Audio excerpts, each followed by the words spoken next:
আমরা সংক্ষিপ্ত নির্দেশনা হচ্ছে আমাদের লেফারির সিদ্ধান্ত হচ্ছে সুরাতের সিদ্ধান্ত। আপনাদের খেলা খেলতে গেলে একটু লাগবে, বল মারতে গেলে একটু ধাক্কা পড়বে। ধাক্কা পড়ার সাথে সাথে যে আরেকজনে কি করবেন, মানে কূপ নিয়ে আরেকজনকে রিপ্লাই দিবেন, এটা হবে না।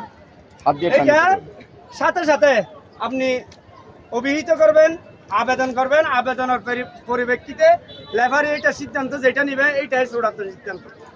এটাই হচ্ছে মূল কথা। আমাদের সময় সংক্ষিপ্ততার কারণে আর কোনো কথা না বাড়িয়ে সকলকে আমাদের দর্শকবৃন্দ আছেন, দর্শকবৃন্দকে সুশৃঙ্খল একটা খেলা উপহার দেওয়ার অনুরোধ জানিয়ে সবাইকে ধন্যবাদ জানিয়ে বাংলাদেশ জামাত ইসলামী যুব বিভাগের পক্ষ থেকে সবাইকে অভিনন্দন জানিয়ে আমার বক্তব্য এখানে শেষ করছি। মোহাম্মদ তৌফিকুল্লাহ। আসসালামু আলাইকুম ওয়া রাহমাতুল্লাহ।